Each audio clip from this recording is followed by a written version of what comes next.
Hello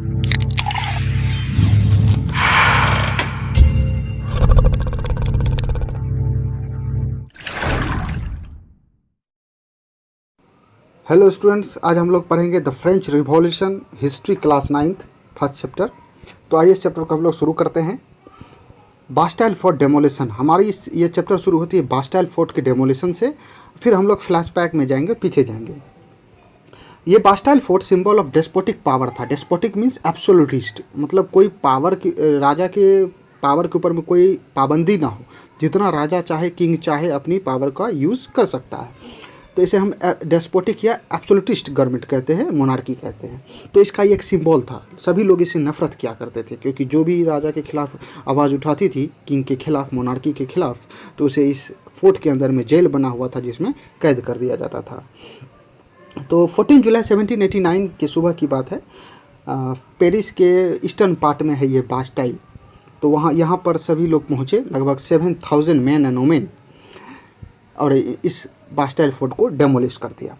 7000 man and women form people's militia means जुलूस, अपना एक जुलूस बनाया लोग 7000 मैन एंड वुमेन ने, in front of town hall, Paris में एक टाउन हॉल के सामने में। और इसके बाद पेरिस शहर में जितने भी गवर्नमेंट बिल्डिंग्स थे, उसमें ज़बरदस्ती ये लोग ब्रोक इंटू करने लगे, घुसने लगे, इन सर्च ऑफ आर्म्स, हथियार की खोज में। कई जगह पे इन लोगों ने हथियार लूटा, मिला भी इन लोगों को। इसके बाद ये लोग मार्च पास्ट करते हुए पैदल ही बास्टाइल फोर्ट की तरफ ये 7000 मैन एंड वुमेन निकले, और बास्टाइल फोर्ट को चारों तरफ से घेर लिया। फायरिंग की, यहाँ आप पिक्चर में देख सकते हैं, फायरिंग हो रही है। फायरिंग करके कमांडर जो था बास्टाइल फोर्ट का, उसे मार दिया, और वहाँ पे जो प्रिजनर्स थे, कैदी थे, उन्हें आज़ाद कर दिया। हालांकि इसकी संख्या केवल 7 ही थी, 7 ही लोग आज़ाद हो पाए, ज़्यादा कैदी था नहीं उस समय वहाँ पर। और लोग कितना नफरत करते थे इस बात से आप सोच सकते हैं कि जब बास्टाइल फोर्ट का डेमोलिशन हो गया, तो उसके स्टोन फ्रैगमेंट्स को बेचा गया मार्केट में। लोग इसे निशानी के तौर पर रखना चाहते थे। और इस इवेंट के बाद पूरे फ्रांस में, शहरों में भी, पेरिस में भी, और कंट्री साइड में भी, विलेजेस में भी दंगे शुरू हो गए, राइट्स शुरू हो गए। People were protesting against high breads price. और लोग किसके खिलाफ आंदोलन कर रहे थे? तो हाई ब्रेड्स प्राइस, जो ब्रेड की प्राइस काफ़ी हाई हो गई थी, इसके खिलाफ। हालांकि ये इंस्टेंट रीजन है, इसके काउज हैं, लेकिन इसके कई सारे दूसरे रीजन्स भी हैं, लॉन्ग रीजन्स भी हैं, काउजेज भी हैं, जिसके ऊपर में हम लोग ध्यान देंगे, पढ़ेंगे। ये बास्टाइल डे अटैक, बास्टाइल डे 14 जुलाई को हर एक साल फ्रांस में अभी भी मनाया जाता है, हर एक 14 जुलाई को, ईच ईयर। तो 2016 में सभी लोग इसी तरह से बास्टाइल डे सेलिब्रेट कर रहे थे पूरे फ्रांस में। और फ्रांस का एक शहर है नीस, तो यहाँ पर टेररिस्ट अटैक हो गया। इस ट्रक्स से हम देख सकते हैं कि ट्रक्स ने 90 लोगों को कुचल दिया। टेररिस्ट ने इस ट्रक से 100 किलोमीटर पर आवर के स्पीड से आई, और सभी लोग जो सड़कों पे एंजॉय कर रहे थे, उन सभी लोगों को कुचल दिया इस ट्रक ने। इसमें आप देख सकते हैं ये बुलेट्स के निशान है यहाँ पर, जो पुलिस की फायरिंग हुई है, जिसमें टेररिस्ट मारा गया। तो ये बास्टाइल डे अटैक भी 14 जुलाई को ही हुई थी 2016 में। और ये बास्टाइल डे कब हुई थी? तो ये हुई थी 14 जुलाई 1789 को। तो फ्रांस में बॉर्बन डायनेस्टी का रूल चला करता था। लुइस 14, फिर इसके बाद 15, लुइस 16, 20 ईयर्स के एज में लुइस 16 बनता है राजा, जिसके बारे में हम लोग डिटेल में पढ़ेंगे। तो ये लुइस 14 है, ये भी एक एब्सोल्यूटिस्ट गवर्नमेंट था, बॉर्बन डायनेस्टी, और काफ़ी ज़्यादा लोगों को तकलीफ़ पहुंचाने का काम किया करता था। लुइस 14 1643 से 1715 तक। 1715 में लुइस 15 ये वहाँ का किंग बनता है 1715 में। और जब ये बनता है, उस समय इसकी एज मात्र 5 ईयर्स ही रहती है, लेकिन एक ड्यूक के गाइडेंस में ये रूल करने का काम किया करता है। जैसे कि अकबर के साथ भी यही कहानी थी, कम ही एज में वो राजा बन चुका था, तो ये तो 5 साल का ही था, उससे भी कम उम्र में।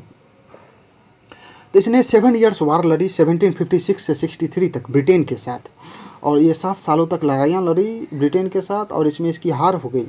और इस लड़ाई के कारण फ्रांस के ऊपर में ह्यूज वार डेप्ट आ गया, कर्ज काफ़ी ज़्यादा आ गई फ्रांस के ऊपर में। जो ट्रेजरी है वो खाली हो गई, जो खजाना है, पैसे हैं, वो सारे के सारे ख़त्म हो गए। वार लोन्स काफ़ी ज़्यादा बढ़ गया, डेप्ट्स काफ़ी ज़्यादा बढ़ गया, और इन सारी चीज़ों को पूरा करने के लिए इसने टैक्स बढ़ाया, टैक्सेशन बढ़ाया। इसके बाद आता है किंग लुइस 16, ये 1774 में बॉर्बन डायनेस्टी का ही किंग बनता है, और इसकी ये वाइफ है स्टूडेंट प्रिंसेस मैरी एंटोनिटी, बहुत ही बैड एडवाइज़र, गलत एडवाइस देने का काम क्या करते थे किंग लुइस 16 को, जिसके कारण ये और भी ज़्यादा अनपॉपुलर हो गया। कॉजेज ऑफ फ्रेंच रिवॉल्यूशन, किसी भी रिवॉल्यूशन के कई सारे कॉजेज होते हैं, तो इसके भी हैं पॉलिटिकल, सोशल, इकोनॉमिक और न्यू आइडियाज़ या इनलाइटमेंट, फिलोसफर्स बहुत सारे थिंकर्स निकल कर आए, तो ये सारे हम पढ़ेंगे न्यू आइडियाज़ या इनलाइटमेंट में। तो टोटल 4 कॉजेज हैं और इन 4 कॉजेज के बेसिस पर हम फ्रेंच रिवॉल्यूशन को समझने की कोशिश करेंगे। ये क्रोनोलॉजी है, सीरीज ऑफ इवेंट को क्रोनोलॉजी कहा जाता है, तो ये सारे क्रोनोलॉजी हैं। बिफोर 1789 ओल्ड रेजिम, 1789 से पहले के समय को ओल्ड रेजिम कहा जाता है, और ये ओल्ड रेजिम जनरली उस समय की सोसाइटी, उस समय के इंस्टीट्यूशंस को रिप्रेजेंट या डिस्क्राइब करने का काम करता है। तो ओल्ड रेजिम किसको कहेंगे? The society and institutions before 1789 is called old regime. इसके बाद 1789 में फ्रेंच रिवॉल्यूशन शुरू होती है, जो लगभग 10 ईयर्स तक चलती है, 1799 तक। 1789 से लेकर 1791 तक नेशनल असेंबली की रूल रहती है, और 1789 में ही कॉन्स्टिट्यूशन बनाना शुरू कर दिया था, ड्राफ्टिंग शुरू हो चुकी थी, लेकिन 2 साल लग गए। 1791 में फाइनली कॉन्स्टिट्यूशन बनकर तैयार होती है और मोनार्की को लिमिट कर दिया जाता है, उसके पावर को लिमिटेशन कर दी जाती है। 91 से 92 तक लेजिस्लेटिव असेंबली, फिर 93-94 में राइन ऑफ टेरर, मैक्सिमिलियन रॉबस्पेरी, हम लोग पढ़ेंगे डिटेल में, गुलिटन करता था लोगों को।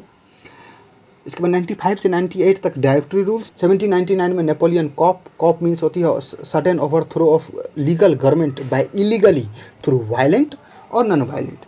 वायलेंट तरीके से या नॉन वायलेंट तरीके से जो गवर्नमेंट है उसको, चुनी हुई सरकार है, लीगल गवर्नमेंट है, उसे कॉप कर देना, उसे बदल कर ओवरथ्रो कर देना, फेंक देना और आर्मी का रूल हो जाना, तो इसे हम कॉप कहते हैं। तो 1799 में नेपोलियन ने भी कॉप किया था। पॉलिटी में भी फर्स्ट चैप्टर में चिली में इसी तरह का कॉप हुआ था, एलेंदी जो वहाँ के प्रेसिडेंट थे उनके अगेंस्ट में, तो यही नेपोलियन कॉप करता है 1799 में। 1799 से 1804 तक Napoleon first council of France रहता है, और 1804 से 1815 तक फाइनली नेपोलियन किंग बन जाता है।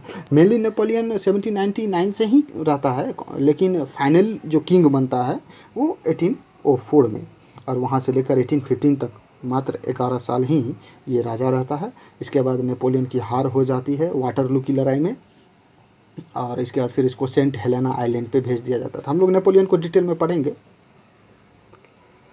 तो पहला रीजन है political reason, old regime and king Louis 16। Old regime से भी कुछ प्रॉब्लम्स चली आ रही थी, और किंग लुइस 16 के समय में भी कुछ प्रॉब्लम्स अराइज हुई।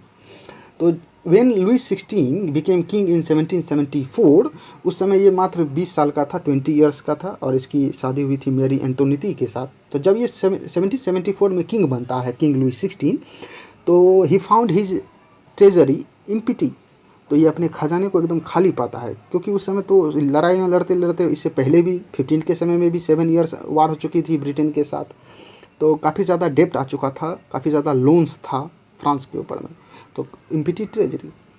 वार loan debts already 2 billion livre currency, livre is a currency of France that was discontinued in 1794, तो 1794 में ये ख़त्म हो गया था करेंसी। तो 1794 तक करेंसी चला करती थी, जिसे हम लिवरे कहते हैं, ठीक। तो 2 बिलियन लिवरे ये पहले से ही डेब्ट था, कर्ज था फ्रांस के ऊपर में जब ये बना था।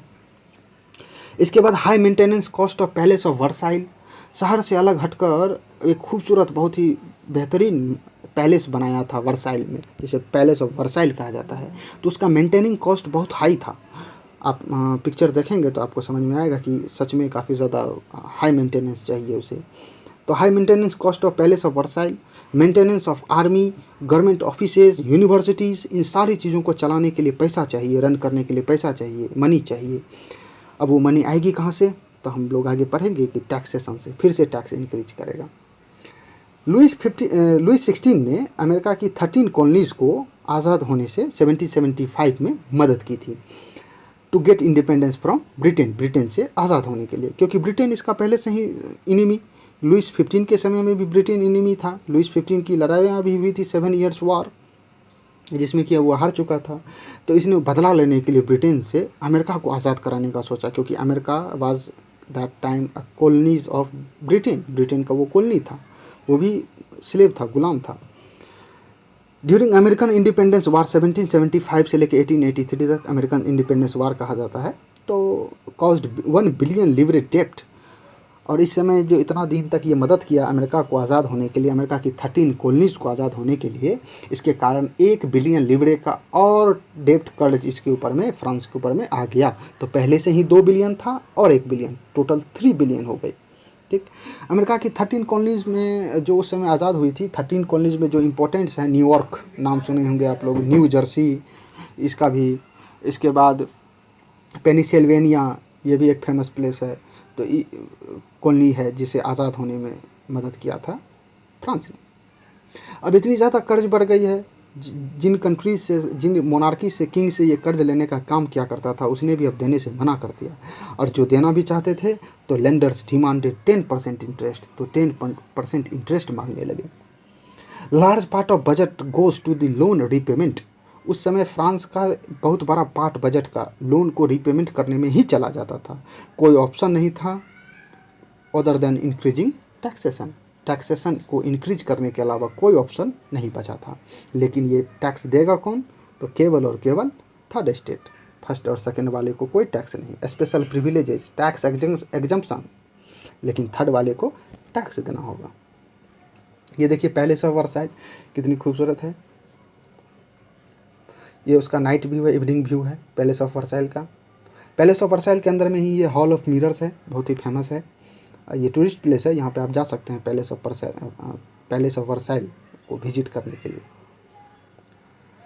The social conditions and causes, तो यहाँ हम देख सकते हैं कि उस समय French society was divided into 3 states, 3 states में बटा हुआ था। फर्स्ट स्टेट में क्लर्जी, क्लर्जी किसे कहते हैं? तो group of person invested with special functions in the church, जो चर्च में स्पेशल फंक्शंस करने के लिए जो पर्सन्स हुआ करते हैं उन्हें हम क्लर्जी कहते हैं, फादर्स वगैरह, बिशॉप्स वगैरह, तो इन्हें हम क्लर्जी कहते हैं। तो फर्स्ट स्टेट में क्लर्जी हुआ करते थे। सेकंड स्टेट में नोबिलिटी यानी नोबेल पर्सन्स, एरिस्टोक्रेट्स, लैंडलॉर्ड्स, जमींदार लोग, ये लोग सेकंड स्टेट में। और थर्ड स्टेट में कई तरह के लोग थे। थर्ड स्टेट में big businessman, merchants, court officers, lawyers, ये लोग थे। पीजेंट्स, आर्टिजन्स भी थे, स्मॉल पीजेंट्स वगैरह भी थे, लैंडलेस लेबरर्स भी थे। तो बहुत तरह के लोग थर्ड स्टेट में रहा करते थे। हर एक स्टेट को एक एक करके हम लोग समझते हैं। पहला है first state. First state clergy. Clergy में भी 2 तरह की क्लर्जी हुआ करती थी। एक लोअर क्लर्जी जो कि कंट्री साइड में, जो गांव वगैरह में, विलेज वगैरह में भी तो चर्च थे, तो वहाँ की जो फादर्स थे वो तो ज़्यादा इन्फ्लुएंशियल नहीं होंगे ना, तो इन्हें लोअर क्लर्जी कहा जाता था। इसके बाद हायर क्लर्जी भी थी, जो फादर और बिशॉप्स वगैरह बड़े कैथोलिक चर्चेस की हुआ करते थे शहरों में खास करके, ये लोग हायर क्लर्जी। तो फर्स्ट स्टेट ये टैक्स कलेक्ट कर सकता था। दे यूज टू कलेक्ट टैक्स, जिसे हम टाइद कहते हैं। क्या कहते हैं? Tide. Tide the 1/10 of the agricultural produce from peasants, जो किसान पीजेंट्स फार्मर्स प्रोड्यूस करते थे, उसका 1/10 ये एक टैक्स के रूप में, टाइद के रूप में चले जाता था। किसके पास? तो फर्स्ट स्टेट के पास। सेकेंड स्टेट, इसमें नोबेल्स, एरिस्टोक्रेट्स, लैंडलॉर्ड्स थे। They can collect feudal dues taxes from peasants, ये लोग भी टैक्स ले सकते थे, फ्यूडल ड्यूज, कुछ कर्ज वगैरह ये सारे ले सकते थे। किससे? तो पीजेंट से। Both the above 2 states got privileges by birth and tax exemption, और ये जो दोनों ऊपर के स्टेट्स हैं इनको बहुत सारे प्रिविलेजेस मिला करती थी बाय बर्थ, और टैक्स में छूट मिला करती थी। 60% of land owned by first, second and richer members of third state. 60% of land, total land जितनी भी है फ्रांस की, उसकी 60% फर्स्ट, सेकेंड और थर्ड स्टेट के जो रीचर मेंबर्स हैं, यानी ये वाले लोग richer members, big businessman, courts officials, lawyers, इन तीनों को, फर्स्ट वाले, सेकेंड वाले, इन दोनों के पास ज़्यादा था, और थर्ड स्टेट वाले कुछ, तो ये तीनों मिलाकर 60% ऑफ लैंड ऑन करने का काम किया करते थे। थर्ड स्टेट 90% पॉपुलेशन जो थी वो पीजेंट्स ही थी, but under feudal system lords हुआ करते थे। वो ज़मीन, लैंड किसानों को दे दिया करते थे कर्ज के रूप में, और फिर उनसे जो है सो ज़मीन के ऊपर में जितना वो प्रोड्यूस करते थे उसका एक बड़ा पार्ट लैंडलॉर्ड्स ले लिया करता था। तो यह है फ्यूडल सिस्टम। तो peasants was under feudal system, dues force to work in landlords house and fields and also in army and road building. और जो ये पीजेंट्स लोग थे, इन्हें फोर्स्ड किया जाता था लैंडलॉर्ड्स के हाउस में, फील्ड्स में, खेतों में काम करने के लिए, आर्मी में काम करने के लिए, इसके अलावा रोड बिल्डिंग्स में इनको ज़बरदस्ती काम करने के लिए इनको मजबूर किया जाता था। इनको तो थर्ड स्टेट के जो लोअर सेक्शन के लोग हैं, जैसे कि पीजेंट्स, आर्टिजन्स, लैंडलेस लेबरर्स, इन लोगों को। इसके अलावा स्टेट टैक्स मीन्स किंग का टैक्स, मोनार्की का टैक्स। तो एक डायरेक्ट टैक्स लिया जाता था स्टेट के टैक्स के रूप में, जिसे हम टाइल कहते हैं। तो ये टाइल आप यहाँ देख सकते हैं, टाइल, यहाँ टाइल, जो कि टाइल लेने का काम कौन करता था, तो क्लर्जी, फर्स्ट स्टेट। और स्टेट जो है वो डायरेक्ट टैक्स लेने का काम क्या करता था, उन्हें हम टाइल कहते हैं। तो state tax, direct tax, tile, ये लिया जाता था। इसके अलावा और भी बहुत सारे इनडायरेक्ट टैक्सेस थे, ऑन साल्ट, टोबैको, इन सारे के ऊपर में भी इनडायरेक्ट टैक्स पे करना पड़ता था। और ये सारे टैक्स का बर्डन केवल और केवल किन्हें उठाना पड़ता था, ढोना पड़ता था, तो थर्ड स्टेट को। और थर्ड स्टेट को ही केवल और केवल सारे टैक्स पे करने पड़ते थे, फर्स्ट और सेकंड वाले को नहीं। Economic causes, population 23 to 28 million, यानी 5 मिलियन मीन्स 50 लाख बढ़ गई ड्यूरिंग 1715 से लेकर 1789 तक, जिसके कारण क्या हुआ, increase the demand of food grains but production couldn't meet this. लेकिन प्रोडक्शन उतना नहीं हो पा रहा था कि इस रिक्वायरमेंट को फुलफिल करे, इसलिए चीज़ों की दाम बढ़ेगी, तो ब्रेड की प्राइस काफ़ी ज़्यादा हाई हो गई। जो वर्कर्स थे वो लेबरर्स के रूप में वर्कशॉप में काम किया करते थे, उनका फिक्स्ड लो वेजेज होता था, जिनसे कि उनकी फूड रिक्वायरमेंट फुलफिल नहीं हो पाती थी। हाई वर्किंग आवर्स था, कोई सेफ्टी नहीं थी, कोई बेटर वर्किंग कंडीशन नहीं था, कोई हेल्थ फैसिलिटीज़ नहीं मिला करती थी, तो वर्कर्स की भी बहुत बुरी कंडीशन थी। Poor became poorer and rich became more richer, जो गरीब लोग थे और गरीब होते जा रहे थे, और अमीर अमीर होते जा रहे थे। ओल्ड रेजिम के समय में बहुत बार ड्राफ्ट, हेल, हैवी विंटर के कारण क्रॉप फेलियर हुआ, जिसके कारण कि सब्सिस्टेंस क्राइसिस आ गई। सब्सिस्टेंस क्राइसिस किसको कहते हैं, तो an extreme situation where the basic means of livelihood are endangered. एक एक्सट्रीम सिचुएशन जिसमें कि जीवन जीने के लिए, जिंदा रहने के लिए जो बेसिक ज़रूरतें हैं वो भी फुलफिल ना हो पाए, हमारी ज़िंदगी भी खतरे में आ जाए, जैसे कि फूड स्कार्सिटी हो जाना, है ना। फूड की अगर स्कार्सिटी हो जाती है तो ये फूड तो लाइवलीहुड के लिए बहुत ही बेसिक मीन्स है, और ये एक सब्सिस्टेंस क्राइसिस का एग्जांपल है। तो कई बार सब्सिस्टेंस क्राइसिस आ जाती थी फ्रांस में। 1789 में भी इसी तरह का एक सेवर विंटर आया था, भयानक विंटर, जिसके कारण की क्रॉप फेलियर हो गई थी। आगे हम पढ़ेंगे, इसके कारण ब्रेड की प्राइस काफ़ी हाई हो गई, और जो वुमेंस थी वो क्यूज़ में लगा करती थी, लाइन में लगे घंटों लगा करती थी ब्रेड के लिए दुकानों के आगे में, और अब आगे चलकर उनकी गुस्सा काफ़ी ज़्यादा बढ़ गई, और फिर बास्टाइल फोर्ट का डिमोलिशन हुआ 14 जुलाई को। तो उसको हम लोग लिंक करेंगे, आगे पढ़ेंगे। They often tried to revolt against increased taxes and food scarcity, but without a proper program they couldn't execute it in old regime. Old regime यानी 1789 से पहले, उस समय में भी जो थर्ड स्टेट्स के लोग थे उन लोगों ने रिवॉल्ट करने का कोशिश किया, जो टैक्स बढ़ा करती थी या फूड स्कार्सिटी कई बार हुई उसके खिलाफ, लेकिन उन लोगों का कोई एक प्रॉपर प्रोग्राम नहीं था, प्लान नहीं था, एग्जीक्यूट करने वाले नहीं थे कोई, तो ये सक्सेस नहीं हो पाया। अब ये सक्सेस की रिस्पॉन्सिबिलिटी, रिवॉल्यूशन की रिस्पॉन्सिबिलिटी किसके ऊपर में आ गई, तो came over educated people of middle class of third states, और middle class of third states के ऊपर में अब ये रिस्पॉन्सिबिलिटी आ गई। इमर्जिंग मिडिल क्लास, नया मिडिल क्लास किस तरह से इमर्ज हुआ। In 18th century a new social group called middle class emerged. 18th century में एक नया सोशल ग्रुप बना जिसे हम क्या कहते हैं, मिडिल क्लास। मिडिल क्लास में भी हायर मिडिल क्लास जो है, जिसमें कि बिग बिजनेसमैन, मर्चेंट्स, ये सभी लोग आया करते थे। तो मर्चेंट्स और ट्रेडर्स, इनके बारे में हम लोग पढ़ते हैं। तो मर्चेंट और ट्रेडर्स ये लोग अपने वेल्थ को एक्यूमुलेट करने का काम करते थे थ्रू ओवरसीज ट्रेड, दूसरे कंट्रीज के साथ ट्रेड करके, and manufacturing of goods like woollen and silk textile, और ऊन और सिल्क के कपड़े बनाकर।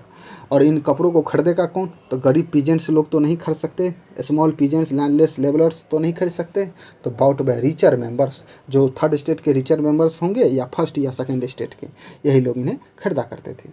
तो ये मर्चेंट्स और ट्रेडर्स काफ़ी ज़्यादा वेल्थ एक्यूमुलेट करने का काम क्या करते थे, थर्ड स्टेट में होते हुए भी, तो इन्हें बोर्जुआसी कहा जाता है। सही प्रोनाउंसिएशन क्या है, बोर्जुआसी। इसके अलावा थर्ड स्टेट में कौन कौन थे मिडिल क्लास में? तो थर्ड स्टेट में मिडिल क्लास जो इमर्ज हुई थी, इसमें थे lawyers, administrative officers, educated and intellectual people. इन सभी लोगों ने अपोस्ट करने का काम किया privileges by birth and emphasis on the merit. और जो प्रिविलेजेस बर्थ के कारण मिला करती थी कि उस नोबल्स के यहाँ या क्लर्जी के यहाँ अगर किसी ने बर्थ उसका हुआ है, जन्म लिया है, तो फिर उसको प्रिविलेजेस मिलेगी, इस बात का अपोज करने का काम ये लोग किए। और किस पे जोर दिया इन लोगों ने? तो ऑन द मेरिट, मेरिट के आधार पर कि राजा का बेटा राजा नहीं बनेगा। They imagine a society based on freedom, equal laws and opportunities for all. इन लोगों ने कल्पना की एक ऐसी समाज की जो कि आज़ाद हो, जिसमें कि सभी के लिए बराबर कानून हो, जिसमें कि सभी के लिए बराबर अपॉर्चुनिटीज़ हो, अवसर हो। इस सोसाइटी की इमेजिनेशन करने का काम इस एजुकेटेड मिडिल क्लास, नया जो मिडिल क्लास निकल कर आ रहा था, इसने किया। चौथा कारण, enlightenment, philosophers, new ideas. This was the age of enlightenment. ये लोगों को जगाने का समय था। नए नए डेवलपमेंट हुए साइंस में। प्रिंटिंग प्रेस के आने से फ्रांस में रिवॉल्यूशन और ज़्यादा तेज़ हो गई।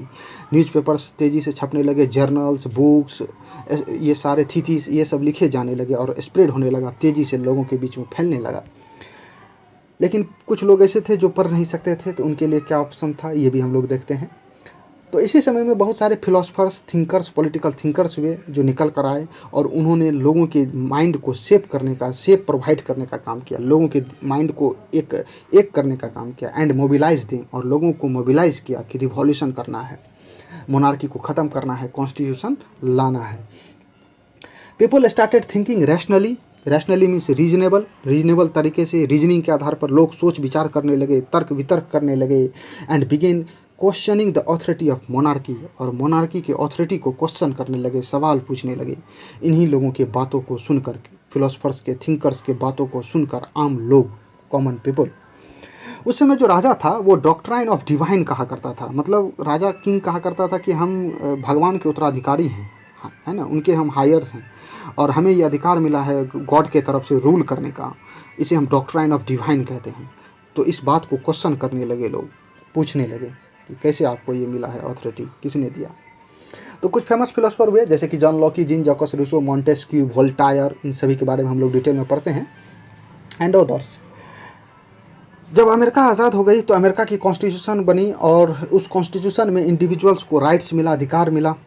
तो ये एक बेहतरीन एग्जाम्पल था फ्रांस में जो पॉलिटिकल थिंकर्स थे उनके लिए, अमेरिका की कॉन्स्टिट्यूशन, कि ऐसा ही कॉन्स्टिट्यूशन हमें भी अपनाना है जिसमें कि सभी इंडिविजुअल्स के राइट्स हों, फ्रीडम ऑफ स्पीच हो। ये जो आइडियाज़ हैं, ये आइडियाज़ डिस्कस किए जाते थे सैलून्स में, कॉफ़ी हाउसेस में, ऐसे लोगों के लिए जो कि इलिटरेट हो, जो कि पढ़ लिख नहीं सकते, न्यूज़पेपर नहीं पढ़ सकते, बुक्स नहीं पढ़ सकते, तो इन्हें भी तो समझाना है। तो कॉफ़ी हाउसेस में, सैलून्स में, यहाँ पर सभी लोग गैदर होते थे, जमा होते थे और डिस्कशंस, डिबेट्स हुआ करती थी आइडियाज़ पे। और इसी तरह से फिर बाद में बुक्स के थ्रू, न्यूज़पेपर्स के थ्रू, जर्नल्स के थ्रू भी आइडियाज़ स्प्रेड होने लगी। News of increasing taxation by state created anger among these people. और जब इन लोगों को पता चला कि 1789 में फिर से टैक्स बढ़ने वाली है तो लोग काफ़ी ज़्यादा गुस्सा हो गए। ये आप देख सकते हैं सैलून डिस्कशन है, लोग बैठकर डिस्कशन कर रहे हैं, डिबेट्स हो रही है, सैलून इसको कहते हैं। जॉन लॉकी, ये यूनाइटेड किंगडम में इसका जन्म हुआ था, फ्रांस के नहीं थे लेकिन फ्रांस के रिवॉल्यूशन में बहुत बड़ा इनका योगदान रहा है। इन्हें फादर ऑफ लिबरलिज्म भी कहा जाता है। एक बुक लिखी थी इन्होंने, टू ट्रीटीज ऑफ गवर्नमेंट, यहाँ आप देख सकते हैं, two treaties of government and oppose the doctrine of divine. और यही डॉक्ट्राइन ऑफ डिवाइन को अपोज करने का काम किया। And absolute right of monarchy, और मोनार्की का जो एब्सोल्यूट राइट है, अधिकार है, जिसके ऊपर में कोई की पाबंदी नहीं है, निरंकुश है, इसको अपोज करने का काम जॉन लॉकी ने किया। और कौन सा बुक इन्होंने लिखा था? Two treaties of government. इनके कुछ फेमस कोट्स हैं, आप चाहे तो देख सकते हैं। ये याद रखने के लिए ज़रूरी नहीं है, क्लास 9th में ज़्यादा जरूरी नहीं है कि फेमस कोट्स याद हो, लेकिन कुछ अच्छे अच्छे कोट्स हैं।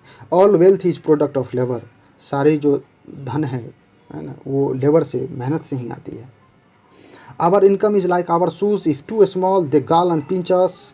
हमारी इनकम हमारे शूज़ की तरह है, अगर छोटी हो तो काफ़ी दुख देती है, बट इफ़ टू लार्ज, और अगर काफ़ी ज़्यादा हो जाए, they cause us stumble and to trip, तो लोग गिर जाते हैं, लड़खड़ाने लगते हैं। अगर जूता बड़ा हो जाए तो चल नहीं पाते हैं ना, तो ठीक उसी तरीके से। इसके बाद है जीन जैकस रूसो, इसका जन्म स्विट्ज़रलैंड में हुआ था इनका। और इन्होंने एक बुक लिखी द सोशल कॉन्ट्रैक्ट। क्या नाम है बुक का? The social contract. और इसमें इन्होंने प्रपोज किया a form of government based on social contract between people and representative. और इनका मानना था कि एक ऐसा गवर्नमेंट होना चाहिए जिसमें कि एक कॉन्ट्रैक्ट के तहत पीपुल और रिप्रेजेंटेटिव के बीच में एक सोशल कॉन्ट्रैक्ट हो, लोग अपने रिप्रेजेंटेटिव को भेजें और वो रिप्रेजेंटेटिव उनके लिए कॉन्स्टिट्यूशन तैयार करे, लॉज फॉर्म करे। इनका कुछ फेमस कोट्स है, जैसे कि our greatest evils flow from ourselves, हमारी सबसे बड़ी बुराइयां हमसे ही निकलती है। Swearing is the arguments of those who are wrong, कसमें वही खाते हैं जो गलत होते हैं, झूठे होते हैं। The world of reality has its limits but imagination is boundless, ये इन्हीं का फेमस कोट है। इसके बाद मॉन्टेस्क्यू, ये फ्रेंच थे, इनका जन्म फ्रांस में हुआ था। इन्होंने भी एक बुक लिखी है द स्पिरिट ऑफ लॉज। क्या नाम है? The spirit of laws. इसमें उन्होंने कहा है कि पावर का डिवीजन होना चाहिए किसी भी गवर्नमेंट में among legislative, executive and judiciary, इन तीनों के बीच में पावर का डिवीजन होना चाहिए। इसके बाद उन्होंने ये भी कहा कि separation of Catholic church from state और किंग, स्टेट और किंग से चर्च अलग होना चाहिए, यानी चर्च का कोई इन्फ्लुएंस नहीं होना चाहिए राजा के ऊपर में, चर्च के अनुसार राजा ना चले, ऐसा इनका मानना था। और इसे ही सेकुलरिज्म कहते हैं। सेकुलरिज्म यहीं से निकली है, यहाँ से फिर ब्रिटेन, सेकुलरिज्म एक ब्रिटिश वर्ड है तो ये इसी तरह का थ्योरी ब्रिटेन में भी थी और वहीं से सेकुलरिज्म निकली है कि चर्च और राजा दोनों अलग होंगे। लेकिन आज जो हम अपने स्टेट में सेकुलरिज्म देखते हैं, अपने कंट्री में सेकुलरिज्म का डेफिनेशन है, वो बहुत हद तक अब बदल चुकी है। तो इनके कुछ फेमस कोट्स हैं। To become truly great one has to stand with people not above the people. अगर कोई सच में महान बनना चाहता है, महान है, तो उसे लोगों के साथ खड़ा होना चाहिए, ना कि लोगों से ऊपर खड़ा होना चाहिए। We should weep for man at their birth not at their death. हमें लोगों के जन्म लेने पर रोना चाहिए, ना कि मरने पे। ये इन्हीं का फेमस कोट है। इसके बाद वोल्टायर, ये भी एक फ्रेंच थे, तो इन्होंने बुक लिखी है द एज ऑफ लुइस 14। इसके बाद उन्होंने एक बुक लिखी है dictionary philosophy Q. Freedom of speech and expressions की बात क्या करते थे। इनका फेमस कोट है जज man by his questions rather than his answers. किसी भी इंसान को उसके प्रश्नों से आप जज कीजिए कि कितने अच्छे प्रश्न पूछ रहा है, क्वेश्चंस पूछ रहा है, ना कि उसके आंसर से। और एक बहुत ही फेमस कोट है कि common sense is not so common. Common sense इतना भी कॉमन नहीं है कि वो हर एक में पाया जाए। इमैनुअल कैंट, ये भी जर्मन फिलोसफर थे और इनका भी काफ़ी ज़्यादा योगदान रहा है फ्रेंच रिवॉल्यूशन में, लोगों को मोबिलाइज करने में, लोगों के माइंड को शेप करने में। तो ये सभी फिलोसफर्स थिंकर्स हुए हैं फ्रेंच रिवॉल्यूशन के ड्यूरेशन में। द आउटब्रेक ऑफ रिवॉल्यूशन शुरू कैसे हुई? हमने इंस्टेंट रीजन तो देखा कि ब्रेड प्राइस हाई हो गई, उसके बाद राइट्स शुरू हो गई पेरिस में, फिर बास्टाइल डेमोलिशन। लेकिन उसके पीछे की क्या स्टोरी थी, उससे पहले की क्या स्टोरी है, तो हम लोग पढ़ते हैं। Monarchy had to call state general meeting to pass the new proposal of increasing taxes. जब भी राजा को टैक्स को इंक्रीज करना होता था तो वो उसे कॉल करना पड़ता था स्टेट जनरल का। अब ये राजा के ऊपर में है कि वो कब स्टेट जनरल को बुलाए। राजा चाहे तो बिना बुलाए भी टैक्स बढ़ा सकता है। और इसी तरह से 5 मई 1789 को लुई 16 ने स्टेट जनरल की मीटिंग बुलाई वर्साइल में। लास्ट जो मीटिंग हुई थी किसी राजा के द्वारा बुलाया गया, वो 1614 में हुई थी, यानी मतलब 1789 से 175 ईयर्स एगो, 175 साल में आज तक कभी मीटिंग नहीं बुलाई राजा ने। और ये मीटिंग बुलाई 1789 में स्टेट जनरल की।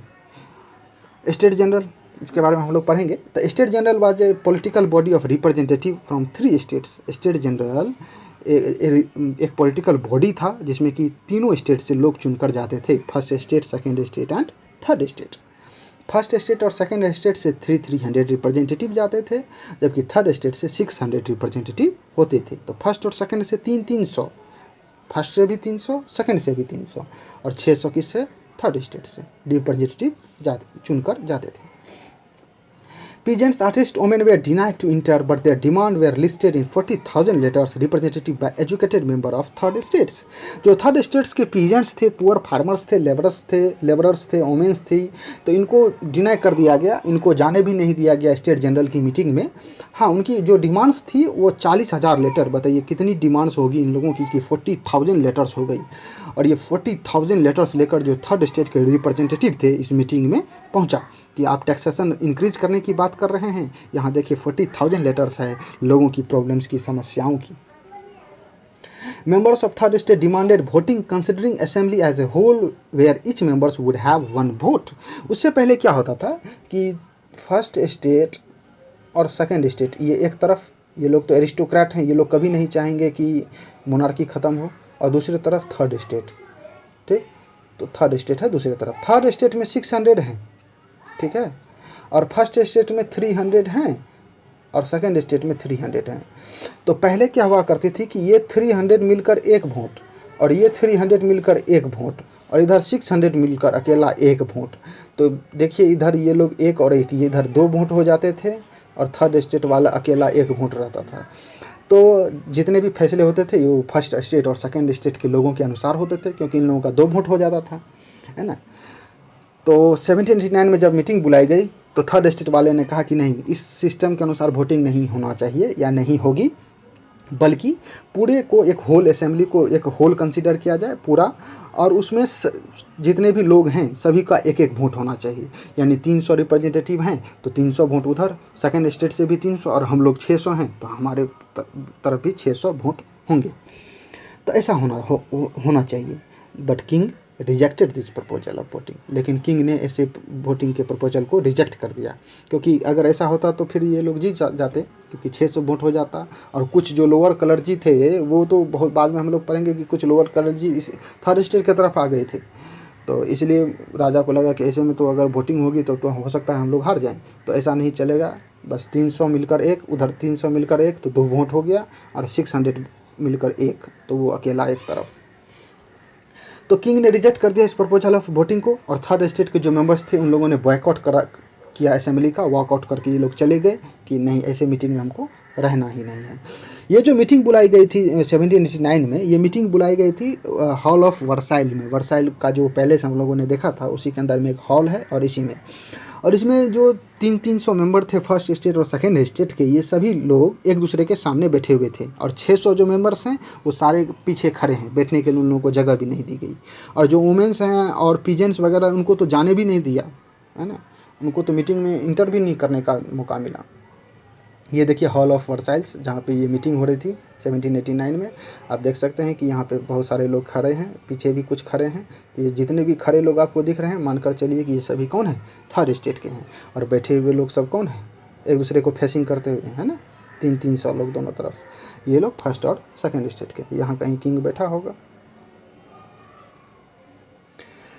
इसका हम लोग पढ़ते हैं टेनिस कोर्ट ओथ। तो जब इन लोगों ने बॉयकॉट कर दिया, बट बॉयकॉट करने के बाद ये लोग चले गए। इसके बाद फिर ये लोग जमा हुए 20 जून 1789 को। ये जो 600 रिप्रेजेंटेटिव थे थर्ड स्टेट के, ये सभी लोग फिर से इंटर करने का कोशिश किए असेंबली में, हॉल ऑफ वर्साइल में, लेकिन इन लोगों को इस असेंबली में इंटर करने के लिए नहीं दिया गया। राजा ने इन लोगों को डिसबैंड कर दिया कि इंटर नहीं कर सकता ये 600 लोग रिप्रेजेंटेटिव ऑफ थर्ड स्टेट। तो members of third state and some nobles, और कुछ नोबल्स भी, ये सभी लोग गैदर्ड हुए। कहाँ पे जमा हुए, तो पेरिस में ही इंडोर टेनिस कोर्ट है, तो इस इंडोर टेनिस कोर्ट में ये सभी लोग जमा हुए।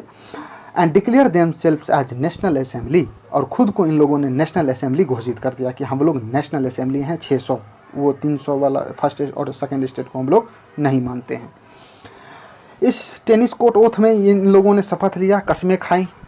क्या कसम खाई, तो they took oath not to disperse, की हम लोग अलग नहीं होंगे, एक बने रहेंगे। कब तक, टिल दे फॉर्म्ड कॉन्स्टिट्यूशन, की जब तक हम लोग अपना कॉन्स्टिट्यूशन नहीं बना लेते हैं। And limits the power of monarchy, और मोनार्की के पावर को जब तक हम लोग लिमिट नहीं कर देते हैं, कम नहीं कर देते हैं, तब तक हम लोग अलग नहीं होंगे। इस ओथ को लीड करने का काम किया था मिरेबियो एंड एबिसियस ने। ये मिरेबियो और एबिसियस के बारे में हम लोग पढ़ते हैं। मिरेबियो ये एक नोबेल फैमिली से था। बताइए, ये नोबेल फैमिली से होते हुए भी थर्ड स्टेट वाले लोगों को मदद कर रहा था। तो born in noble family but wanted to end the feudal privileges, लेकिन ये फ्यूडल प्रिविलेजेस को ये खुद ख़त्म करना चाहता था। ये देखता था कि हमारे जो रिलेटिव्स हैं, है ना, वो कितना जुल्म कर रहे हैं थर्ड स्टेट वाले लोगों के ऊपर में, खास करके जो थर्ड स्टेट में भी जो लोअर थर्ड स्टेट हैं उनके ऊपर में। तो ये चीज़ ख़त्म होनी चाहिए, ऐसा सोचना था मिरेबियो का। पब्लिश्ड जर्नल्स, इसने कुछ जर्नल्स भी पब्लिश किया। एंड डिलीवर्ड स्पीचेस, और भाषण दिए। कहाँ, तो टेनिस कोर्ट वर्साइल, और वर्साइल में जो ये टेनिस कोर्ट में ओथ ली जा रही थी, तो इसमें इसने स्पीच भी दिया। लीड करने का काम इन्हीं दोनों ने किया, मिरेबियो एंड एबिसियस ने, नोबेल्स होते हुए भी। एबिसियस ये तो प्रिस्ट था, प्रिस्ट मतलब क्लर्जी, तो ये एबिसियस प्रिस्ट था और इसने इन्फ्लुएंशियल पैम्फलेट्स लिखा, छापा, पब्लिश किया। किस नाम से? तो what is the third states, कि थर्ड स्टेट्स क्या है, इस नाम से। और ये भी थर्ड स्टेट के ही साथ थे, तो एबिसियस और मिरेबियो। टर्मोइल, क्या आतंक रहा, कंडीशंस हुआ, कितना बुरा हुई है, ये भी हम लोग देखते हैं। टाउन्स, शहरों में, severe winter caused bad harvest, breads price became high. 1789 के में ही काफ़ी विंटर, बहुत भयानक विंटर पड़ी, जिसके कारण कि बैड हार्वेस्ट हुई, ब्रेड की जो प्राइस है वो हाई हो गई। Bakers exploited the situation and illegally stored supply, जो बेकर्स थे, जो ब्रेड बनाने का काम किया करते थे, इन लोगों ने इस सिचुएशन को फ़ायदा उठाने का कोशिश किया, एक्सप्लॉइटेशन करना शुरू कर दिया। एंड इलीगली स्टोर्ड सप्लाई, और सप्लाईज को स्टोर करना इलीगली शुरू कर दिए। Women had to wait in queues for long hours, महिलाओं को लंबे लंबे समय तक इंतजार करना पड़ता था, घंटों इंतजार करना पड़ता था, ब्रेड के लाइन में लगना पड़ता था। Angry women storm the shop, और फिर बाद में चलकर ये औरतें गुस्सा होकर स्टॉर्म्ड द शॉप्स में ज़बरदस्ती घुसने लगी, लूटने लगी। King order troops to move into Paris, और किंग ने ऑर्डर किया कि पेरिस शहर में मूव करने के लिए आर्मी को, ट्रूप को। और इसके बाद फिर on 14 July crowd demolish Bastille fort, और फिर इसके बाद 14 जुलाई को शुरू हो गई पेरिस में। जब ये उन लोगों को पता चला कि ट्रूप्स आ रही है, तो फिर लड़ने के लिए इन लोगों को भी तो हथियार चाहिए, तो सभी 7000 लोग टाउन हॉल के सामने जमा हुए, जो कि हमने फर्स्ट स्लाइड में पढ़ा था शुरुआत में। और फिर ये लोग हथियार लूटने लगे गवर्नमेंट ऑफिशियल बिल्डिंग से, और उसी दिन बास्टाइल फोर्ट का डेमोलिशन कर दिया। कंट्री साइड की क्या कंडीशन थी गाँव की उसी समय में? The rumors spread from villages to villages that Manor had sent brigands, means robbers, to destroy ripe crops. तो कंट्री साइड में, जो कंट्री साइड्स थी, गांव थी, उस समय ये क्या कहते हैं, रूमर्स फैलने लगी। क्या rumours? that Manor had sent brigands to destroy ripe crops. Manor किसको कहते हैं? तो an state consisting of lords lands and his mansion, एक ऐसा स्टेट जिसमें कि लॉर्ड्स के लैंड्स हो, ज़मीन हो, उनका मेंशन हो, बड़े घर को मेंशन कहा जाता है। तो मैनर्स ने भेज दिया है किसको? तो लुटेरों को। किस लिए? ताकि जो किसानों के पके हुए अनाज हैं उन्हें बर्बाद कर सके, डिस्ट्रॉय कर सके। ड्यू टू फियर, इस डर से जो पीजेंट्स थे in many district attacked chateaux with hoes and pitchforks, और इस डर से जो किसान लोग थे उन लोगों ने अलग अलग ज़िलों में, अलग अलग इलाकों में, एरियाज़ में अटैक करना शुरू कर दिया चैट्यूक्स के ऊपर में। यानी चैट्यूक्स किसको कहते हैं? तो कैसल और stately residence belonging to a king और नोबेलमैन। तो किंग या नोबेलमैन के जो बड़े बड़े किले होते हैं, फोर्ट्स होते हैं, कैसल, बड़ा घर, उन्हें चैट्यूक्स कहा जाता है। तो किसान लोग इसके ऊपर में अटैक करने लगे with hoes and pitchforks. Hoes मतलब कुदाली और पिच फॉर्क्स मतलब फावड़ा, इससे ये लोग अटैक करने लगे। लूटेड हॉर्डेड ग्रेन्स, जो जमा किया हुआ अनाज था इन चैट्यूक्स में, लैंडलॉर्ड्स के घर में, इनको इन लोगों ने लूटना शुरू कर दिया किसानों ने। And burn documents containing records of dues, और इन लोगों के घर में जब ये घुसने लगे तो फिर सारे चैट्यूक्स, जो भी लैंडलॉर्ड्स थे, नोबल्स थे, ये लोग तो भागने लगे। तो इनको कुछ डॉक्यूमेंट्स भी मिला, उन डॉक्यूमेंट्स को ये लोग जला दिए, जिसमें कि सारा हिसाब किताब था कि किस किसान ने, किस पीजेंट्स ने कितना डेब्ट लिया है, कर्ज लिया है। तो वो सारे रिकॉर्ड्स को इन लोगों ने जला दिया, किसानों ने जला दिया। Nobles fled from their homes, डर से नोबेल भाग गए अपने अपने घर से। कुछ तो दूसरे पड़ोसी देश में चले गए, नेबरिंग कंट्रीज में जाकर उन लोगों ने शरण ले ली डर से। Recognisation of national assembly, fear from revolt, इस रिवॉल्ट से डर कर लुईस 16 ने नेशनल असेंबली को रिकॉग्नाइज कर दिया कि हाँ हम मानते हैं नेशनल असेंबली को, ये मान लिया लुईस 16 ने। And accepted the proposal of limitation on his power through constitution, और इस प्रपोजल को एक्सेप्ट भी कर लिया कि उसकी पावर को लिमिट कर दी जाए थ्रू कॉन्स्टिट्यूशन। ऑन 4 अगस्त 1789, 4 अगस्त 1789 को नेशनल असेंबली ने ऑर्डर दिया कि जितने भी फ्यूडल सिस्टम हैं, टैक्सेस हैं, वो सारे के सारे ख़त्म हो जाने चाहिए, क्योंकि ये लोग तो थर्ड स्टेट से ही निकल कर आए थे ना, नेशनल असेंबली वाले। Members of first and second states, जो फर्स्ट और सेकंड स्टेट्स के मेंबर्स थे, उनको फोर्स किया गया कि वो सारे प्रिविलेजेस को छोड़ दे, ख़त्म कर दे। Tithes were abolished and church land seized, और वो जो टाइट था, जो टैक्स लिया करता था चर्च, तो उनको भी ख़त्म कर दिया गया, और चर्च के पास जो ज़मीन हुआ करती थी उसे भी सीज कर लिया गया। और इस तरीके से गवर्नमेंट ने लगभग 2 बिलियन लिवरेज का एसेट जमा कर लिया, एक्वायर कर लिया। 3 बिलियन का लिवरेज था, 2 बिलियन जमा ही हो गया इन सारे स्टेप्स लेने के कारण। Thank you for the watching. इसके बाद हम लोग नेक्स्ट वीडियो में पढ़ेंगे कॉन्स्टिट्यूशनल मोनार्की किस तरह से फॉर्म हुई है वहाँ से।